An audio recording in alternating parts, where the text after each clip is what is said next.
Bienvenidos, mi nombre es Milagros Berrío, soy periodista de Ojo Público y hoy nos acompaña el abogado Víctor Cubas Villanueva. Él es vocero principal del Ministerio Público y docente universitario en Derecho Penal. También ha sido fiscal supremo y ha tenido a su cargo investigaciones de casos emblemáticos como Barrios Altos y La Cantuta, ocurridos durante el gobierno de Alberto Fujimori.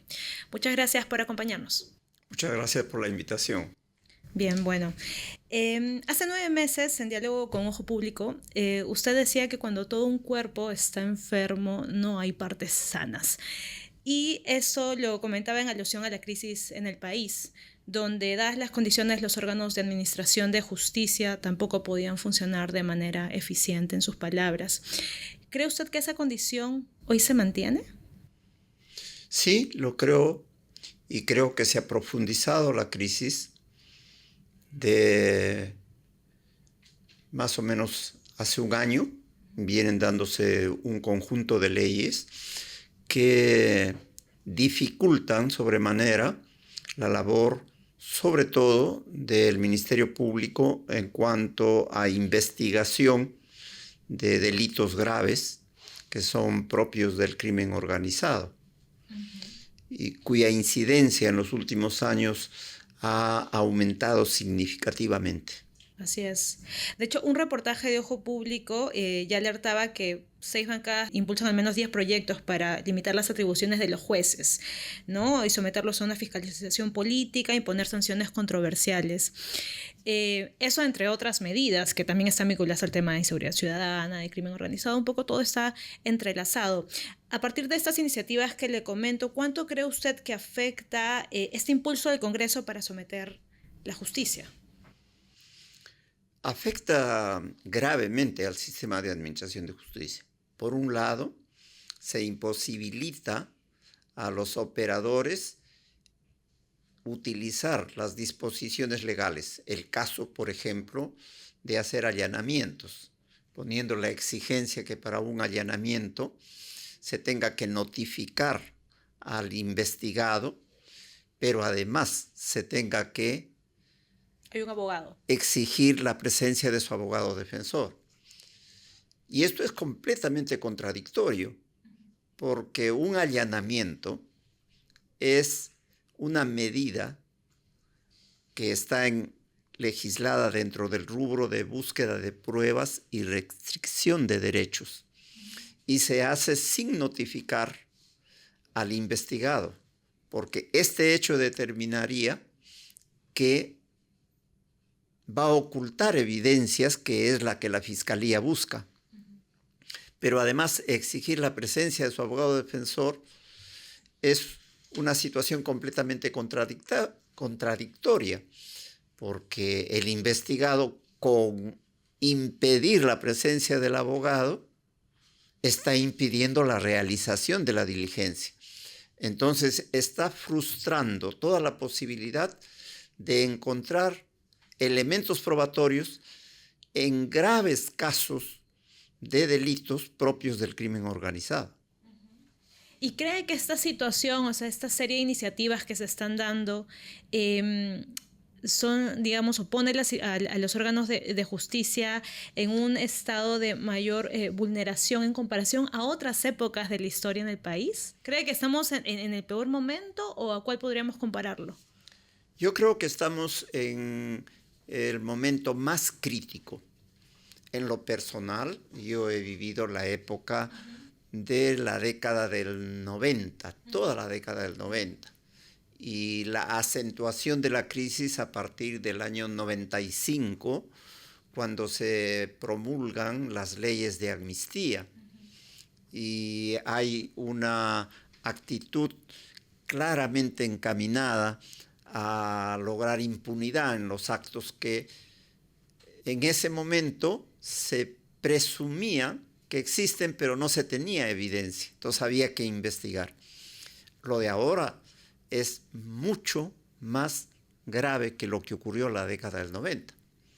Por un lado, tenemos un conjunto de iniciativas tendientes a sancionar a los operadores del sistema de administración de justicia, con que se les va a poner prisión, ¿no? Se va a criminalizar si es que piden una prisión preventiva y luego se revoca. Por otro lado, se le amenaza al juez de que si la decisión de adoptar una prisión preventiva se revoca, también se le va a sancionar. Pero por otro lado, además de esas amenazas, hay la consecuencia de las disposiciones legales como la que acabo de mencionar, pero hay otras. Por ejemplo, recortar los plazos de la suspensión de la prescripción, recortar el plazo para llegar a un acuerdo de colaboración eficaz. Por otro lado, no aplicar la Convención sobre Imprescriptibilidad de los Delitos de Lesa Humanidad. Y así tenemos un rosario de disposiciones legales. De tal manera que ahora la situación es indudablemente, como lo han señalado muchos juristas, es más grave que lo que ocurría en la década anterior. Ahora, claro, hablamos del Poder Judicial, del Ministerio Público, pero también podemos hablar de la misma Junta Nacional de Justicia, ¿no? Que también han habido iniciativas en ese sentido y que de hecho están vinculadas con los otros órganos que comentamos. Hace ya poco se han elegido a los nuevos miembros, muchos de ellos cuestionados en medio de un proceso también calificado de poco transparente e irregular. ¿Qué podemos esperar de esta nueva junta y cómo esto va a afectar a los casos que ya se vienen investigando en el Ministerio Público? Esta situación no es aislada. Si sería aislada, tendríamos la posibilidad de tener dudas, conceder el beneficio de la duda. Pero esto es un hecho más dentro de un conjunto. Tenemos una elección muy cuestionada de los miembros del Tribunal Constitucional. Tenemos una elección igualmente con esas características del Defensor del Pueblo. Y a ello se le suma el nombramiento de los miembros de la Junta Nacional de Justicia. Ello indudablemente que está encaminado a lograr el control total del sistema de administración de justicia, teniendo en cuenta además que la Junta Nacional de Justicia es un órgano que tiene atribuciones para nombrar a 2 de los funcionarios del sistema electoral, al jefe del RENIEC, Registro Nacional de Identificación y Estado Civil, y al jefe de la Oficina Nacional de Procesos Electorales. Entonces, todo lo que se ha hecho tiene un denominador común: afectar la autonomía y la independencia de los órganos del Estado, de la Junta Nacional de Justicia, del Poder Judicial, del Ministerio Público, de la Defensoría del Pueblo, etcétera, etcétera. Y esa es una situación muy peligrosa, porque atenta contra lo esencial de un Estado de Derecho, por un lado, pero por otro lado, quebranta gravemente los principios constitucionales de independencia y autonomía. Y eso, además, es una actitud que está en contra de la división de poderes, que es la característica esencial de un sistema republicano. ¿Cuál es el temor de que todo esto podría dar lugar a que quienes están en el poder actualmente pudiesen perpetuarse en el poder? Porque controlan todos los órganos. No hay ninguna seguridad de que se respete el ordenamiento jurídico.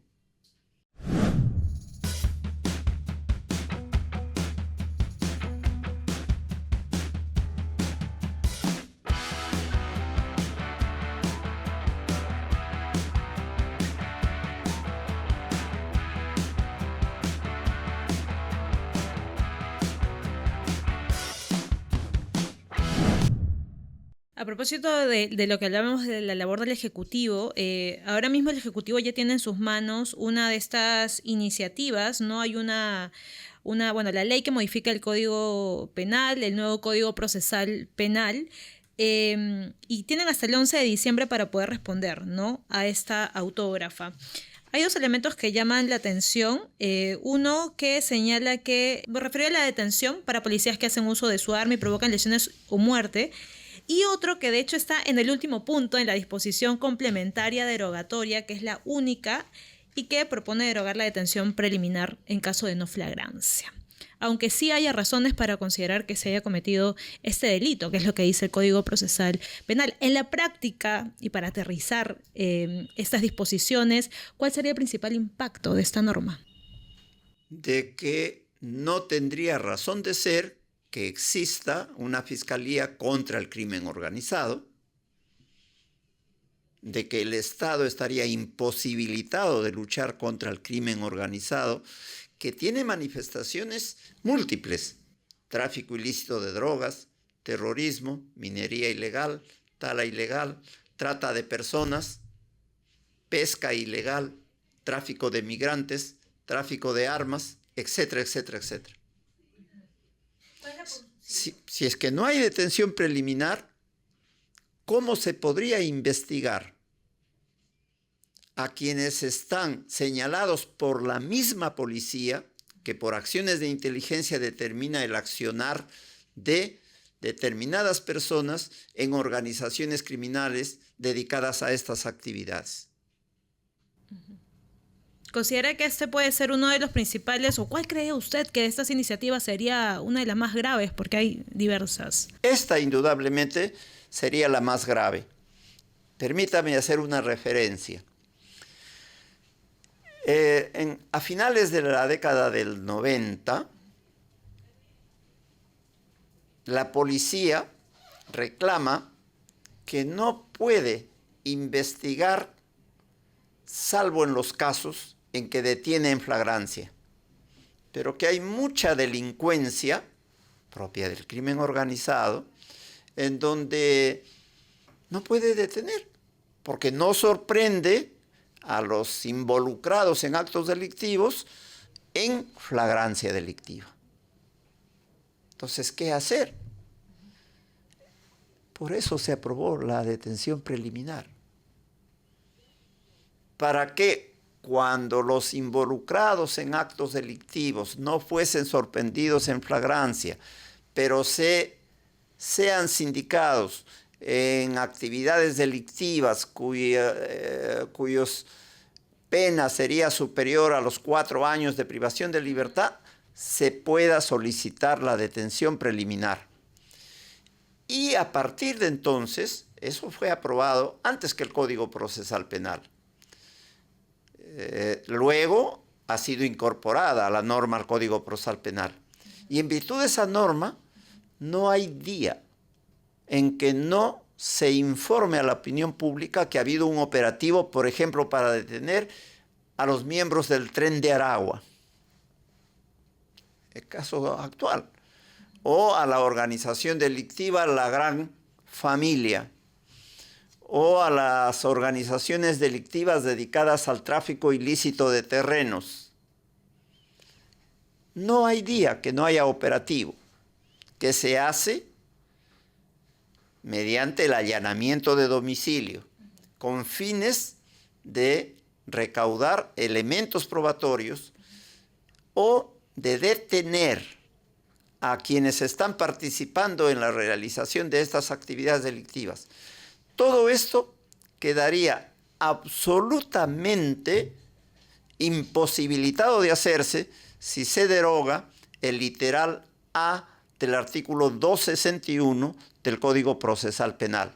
Entonces, la prisión preliminar quedaría solamente para aquellos que han sido capturados por la policía y que se han fugado. Nada más. Dentro de la iniciativa y dentro de las justificaciones, los argumentos, ¿no?, la exposición de motivos, lo que señalan los autores es que se ha sobrepasado los límites y se ha convertido en un abuso frente a los investigados, ¿no? Y que las detenciones preliminares son un medio de fábrica de colaboradores eficaces. Yo creo que esas afirmaciones son formuladas al calor de discusiones no jurídicas que son fruto del desconocimiento absoluto de la institución y que en consecuencia no merecerían ningún análisis. Ninguna persona en su sano juicio sería pues pasible de aceptar someterse a un proceso de colaboración eficaz, porque la colaboración eficaz es un proceso para conseguir pruebas en casos de criminalidad organizada, pero solo puede ser colaborador el que ha participado en la comisión de esos delitos.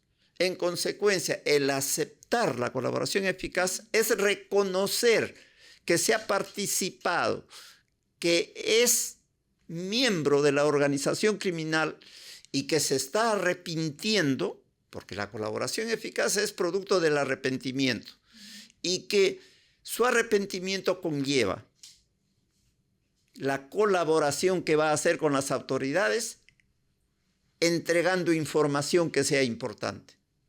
Entonces, sostener que la fiscalía es una fábrica es realmente un argumento que no merece el menor análisis. Para precisar, este dictamen acumula proyectos de legisladores fujimoristas y de perulibristas. Y de hecho, la iniciativa de Valdemar Cerrón, hermano de Vladimir Cerrón, es la que proponía este tema vinculado a la detención preliminar y la no flagrancia. Los miembros de Perú Libre y el hermano de la persona que usted cita está procesado,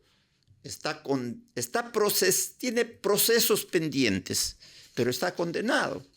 O sea que ahí estaríamos frente a una ley con nombre propio que no debe darse y que no debe ser parte del ordenamiento jurídico de la nación. Bien, en ese sentido, bueno, esto ya está en manos del Ejecutivo. Así es. ¿Qué espera la Fiscalía por parte del Ejecutivo? Yo creo frente a esa iniciativa? Aprovechar este medio de comunicación para hacer una exhortación al Poder Ejecutivo de que observe esta ley y de advertir de que la derogación que está aprobada en este proyecto de ley, ya aprobado por el Congreso, sería la muerte para la posibilidad de luchar contra el crimen organizado. No existe ninguna justificación tendiente a pasar por alto esta disposición. Yo entendería que las otras disposiciones, como acá hay dos disposiciones, una que establece que un fiscal no puede pedir prisión preliminar para policías que hagan uso de sus armas y causen lesiones o muerte. Inclusive se podría justificar eso, porque el policía está actuando en acto de servicio y bueno, su actuación ocasionó esos daños. Igualmente, no se puede pedir prisión preventiva contra un policía por los mismos hechos.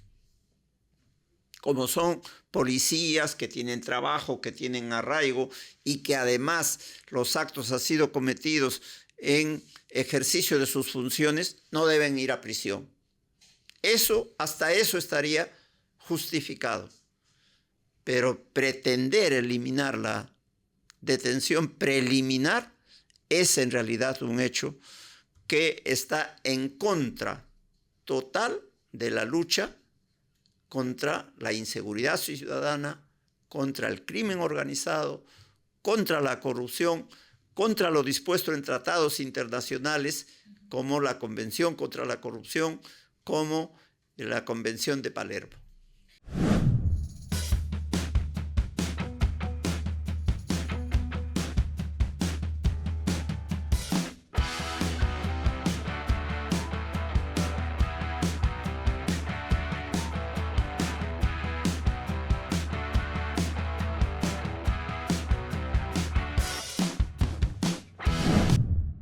¿Conoce usted si es que ha habido alguna presión política en torno a las investigaciones a la presidenta Boluarte dentro del Ministerio Público? No conozco que haya habido un acto directo de presión hacia quien esté investigando en este momento. Pero en realidad no sería necesario. Las disposiciones legales que se han dado están determinando una serie de obstáculos para investigar a los altos funcionarios del Estado. Y a los altos funcionarios y a también su entorno. Así es. Por ejemplo, hablamos también del caso del hermano de la presidenta, ¿verdad? Quería hacerle un par de consultas sobre, dentro de todos esos proyectos que íbamos conversando, que son varios vinculados al tema del sistema de administración de justicia. Estaba también este proyecto vinculado a la extinción de dominio, hablamos también de la ley sobre el crimen organizado. En el primer caso, en el de extinción de dominio, de manera concreta, ¿cuál cree usted que es el impacto de esta iniciativa y cuál es el impacto en la labor fiscal, ¿no? Este tema de extinción de dominio viene desde el año pasado, que un congresista fujimorista, Morante, propuso modificar esta ley y este año el defensor del pueblo presentó una demanda de inconstitucionalidad. Entonces, ¿cuál va a ser el impacto principal de esta norma? El impacto principal sería debilitar la lucha contra el crimen organizado, nuevamente. Porque una de las formas de luchar contra el crimen organizado, evidentemente, y la más pertinente es el procesamiento penal, ¿no? Pero hay circunstancias en que el procesamiento penal es moroso. En nuestro país tenemos un sistema de administración de justicia penal regido por el Código, que es garantista y no puede ser de otra manera. El procesado tiene derecho a que se respeten las garantías, a ser juzgado dentro del debido proceso. Pero el Estado adoptó la decisión de el proceso de extinción de dominio, es decir, actuar frente a bienes que los procesados detentan y cuya procedencia no se justifica. Si se deroga esa disposición legal, lo que se está imposibilitando es o por lo menos debilitando, es la lucha contra el crimen organizado. Y además el Estado no va a contar con recursos con los que viene contacto actualmente. Por ejemplo, la asignación de bienes incautados a determinadas instituciones del Estado para que ellos hagan uso de esos bienes. Esto sería imposible si se deroga la ley de pérdida de dominio. A la luz de estos hechos, de lo que hemos ido enumerando y conversando, ¿qué significa una reforma o qué significan estos cambios al sistema de administración de justicia en manos del Ejecutivo y el Legislativo? Yo creo que en este momento es ya de público conocimiento que hay cuestionamientos serios a la actuación del Congreso de la República y del Poder Ejecutivo. Semana a semana se viene haciendo encuestas que reflejan la baja popularidad y en consecuencia la no legitimidad de estos órganos del Estado. Y promover una reforma del sistema de administración de justicia en esas condiciones, por un lado, pero por otro lado, estando ya en la recta final del periodo gubernamental, dado que el anuncio es que el 2026, de todas maneras van a haber elecciones y cambio en los funcionarios del gobierno, es completamente inconveniente. ¿Siente que están pasando por encima del Ministerio Público? Indudablemente, muchas de las disposiciones legales aprobadas no cuentan con informe técnico de los órganos de administración de justicia, el Ministerio Público, el Poder Judicial, la Junta Nacional de Justicia, y eso pues no puede darse. Si se quiere reformar, que se haga, pero formando una comisión, ¿no?, en donde estén presentes los representantes de las instituciones, puedan plantear sus proyectos y también sea consultada la opinión pública, que tiene al fin y al cabo lo que es las decisiones que se adopten van a afectar directamente a la ciudadanía y tiene derecho a estar representada. ¿Qué necesita o qué pediría o en qué exhortaría el Ministerio Público al Legislativo y al Ejecutivo frente a todas estas propuestas? De que no aprueben más leyes que dificultan la lucha contra fundamentalmente el crimen organizado. De que el Ministerio Público debe ser consultado y su opinión debe tenerse en cuenta en estos casos, igualmente a los órganos jurisdiccionales.